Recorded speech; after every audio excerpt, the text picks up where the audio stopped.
Alright, Joe, I'm coming to you live. So get this, right? Get this. Sit out here in the sunlight, baby. We got the vitamin D going. Maybe I'll sit on this side.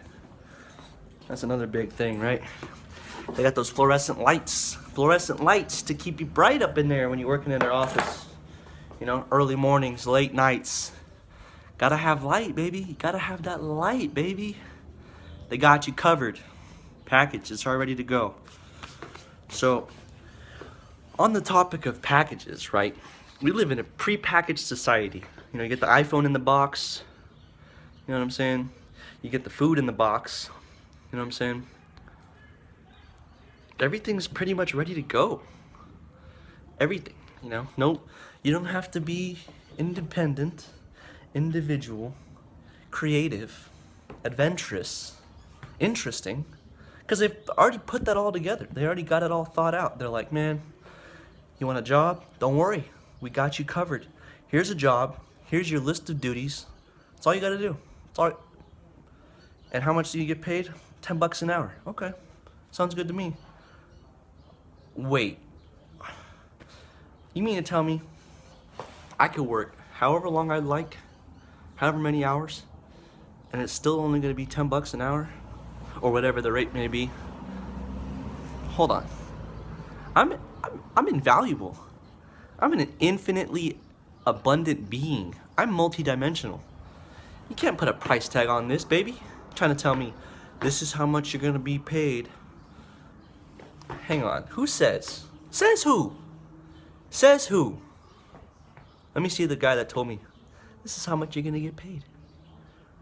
We're gonna we already got it taken care of for you. Equivalent to the amount of work you're doing, you're gonna get paid this much money. Okay. Doesn't sound so bad, right? And equivalent to how much money you make, you're gonna get this kind of house. Doesn't sound so bad, right? And equivalent to this kind of money you got left over after you got this kind of house, you get this kind of car. Doesn't sound so bad, right? And after you get this kind of car, and you got this amount of money left over, you get these kind of clothes. And after you get these kind of clothes, the money left over, you get this kind of food. And you're like, man, okay. No room for, you know, creativity or personal insight or input. I got the hiccups because I'm growing, baby. No room for personal insight because they already got it thought out for you. They already got you covered. Don't trip, baby, don't trip. You know, what am I gonna eat for dinner tonight? That's not a question.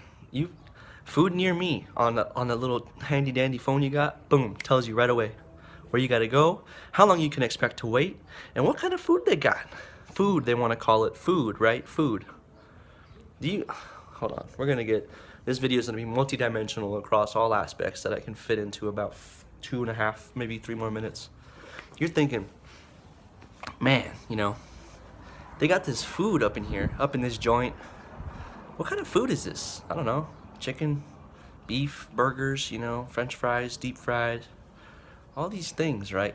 It's like, does this exist in nature? I don't think so. Last time I checked, I don't think so. I don't think fried chicken exists in nature. But what do I know? It tastes kind of savory. It's got that crunch. Pretty good.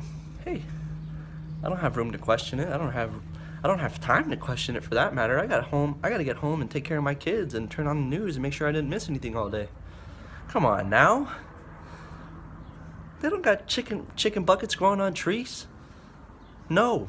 You don't look at an animal and think to myself, or think to yourself, think to oneself, I can't fathom a reality in which I don't have this animal sitting in front of me, you know, dead or alive for that matter, just burying my face in it, eating it. Doesn't sound so appealing, you know? You're not really equipped for it. You don't have claws to pull apart the flesh. You don't have incredibly sharp teeth to tear apart the flesh. What are you gonna do? You gotta prepare it. What animal do you know exists in nature that prepares its food? You don't see giraffes out there making a salad. They just eat, right? You don't see tigers roasting a meerkat over the fire. What? No, they don't do that. They just eat it, right? It tastes good to them, so they eat it. And they're not thinking to themselves when they get home from work, hey, what am I gonna eat today? They just go out and they eat. Got the really serene wind chime up here. They just eat, and we should just eat, but we don't. We're nullified, incapacitated, you know?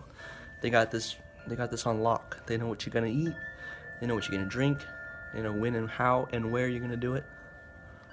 They got you covered across all bases. Open your mind and realize that for a moment. You don't have to convert to anything crazy. You know, you don't have to commit yourself to a vegan lifestyle or a technology-free lifestyle or a money-free lifestyle. I mean, you could if you wanted to, but you don't have to. Just keep it in mind that you don't look at something like an animal walking around and think to yourself that you want to eat it. I mean, maybe now because of all the, you know, the hurrah that surrounds bacon, you look at a pig and you think, I can't wait to eat that. That's kind of on a different level. It's not really a natural response. But however, you know, you look at a really bright orange, you know, you look at a red apple. We could see full spectrum colors, right? We are fruitarians by design. My research is, you know, coming together on the topic, but I'm convinced that we're supposed to be eating a raw food diet, preferably fruits. Why? Why do we have a sweet tooth? That's one question to ask yourself. You know? It's like, there's not really any black or white answer because, you know, science isn't black and white. Science is man-made, so I don't know what that's relevance is, but, you know, you try what works for you. And you might think it works for you because they told you it works for you, but really try, you know, put a wholehearted effort into being independently you, individual, you know. Try it and say, that, you know what? Yes, mangoes do taste delicious. I look at a mango, I look at a picture of a mango, my mouth is watering. And that's not false. That's not artificial. That is genuine. Let me tell you what. And it's not hard to take a mango and make it consumable. You don't have to bake it. You don't have to deep fry it. You don't have to add salt or pepper. It's ready to go, baby. Think about that. And make sure you're eating that. Fresh fruit, drinking water. I'm out.